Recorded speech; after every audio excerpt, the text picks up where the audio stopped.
All right, so today I will be discussing the location and functions of the frontal lobe. The frontal lobe is located right behind your forehead, and it is right here in this area here.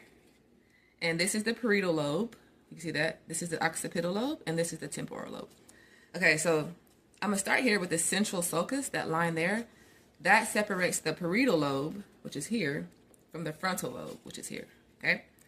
And in front of that, you have the primary motor cortex, which is this area here. That area of the brain is responsible for initiating movement, okay? And then moving forward to this area here, it is called the premotor cortex, also known as a supplementary motor area, and it's responsible for planning movement, okay? And then this area here is called the prefrontal cortex. It holds the executive functions such as decision making, problem solving, your personality, planning and organizing, and paying attention and focus, okay? This area of the brain is more susceptible to damage because of where it's located. Also, I want to notate that the frontal lobe is the largest of the four lobes, okay?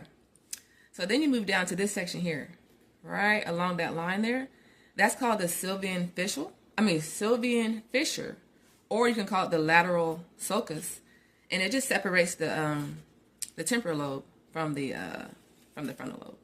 Okay, and we studied in our textbook a guy named Phineas Gage. His frontal lobe was damaged, and luckily he survived. But afterwards, his personality had changed. Before, he was a businessman. He was intelligent and kind, and afterwards, he used a lot of profanity and was very impulsive. Okay, so your behavior can be affected by causing damage to the frontal lobe.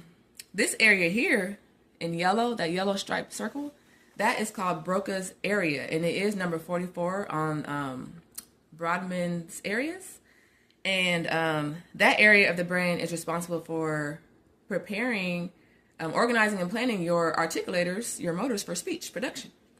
And if that area of the brain gets damaged, it is called Broca's aphasia. And that concludes my video on the functions and location of the frontal lobe.